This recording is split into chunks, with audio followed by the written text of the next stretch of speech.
ठाणे आयुक्तालय क्षेत्रात 3748 परवानाधारक अग्निशस्त्र जप्त. निवडणुकीची आचारसंहिता लागू असल्याने ठाणे पोलिसांनी परवानाधारक अग्निशस्त्र जप्त करण्यास सुरुवात केली आहे. ठाणे आयुक्तालय क्षेत्रामध्ये 4457 परवानाधारक अग्निशस्त्र आहेत. त्यापैकी 3748 अग्निशस्त्र पोलिसांनी जप्त केले आहेत. निवडणुकीची आचारसंहिता लागू असल्याने ठाणे पोलिसांनी परवानाधारक अग्निशस्त्र जप्त करण्यास सुरुवात केली आहे.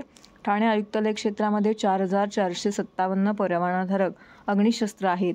त्यापैकी 3748 अग्निशस्त्र पोलिसांनी जप्त केले आहेत.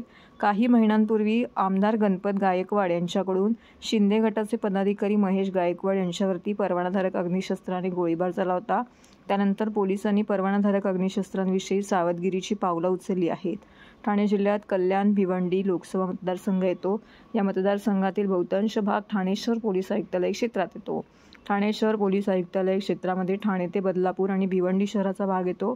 तर या लोकसभा मतदारसंघाचा उर्वरित भाग ठाणे ग्रामीण, मीरा भाईंदर आणि नवी मुंबई क्षेत्रात येतो. निवडणूक आचारसंहितेच्या कालावधीत शस्त्र परवानगीधारकांनी शस्त्रे पोलीस ठाण्यामध्ये जमा करणं बंधनकारक असते.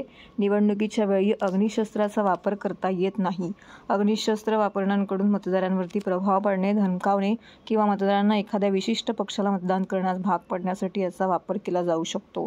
त्यामुळे कायदा आणि सुव्यवस्था राखण्यासाठी प्रतिबंधात्मक उपाय म्हणून तसेच निवडणुका निष्पक्ष पार पाडल्या जाव्यात म्हणून पोलिसांकडून ही अग्निशस्त्र जप्त केली जात आहेत.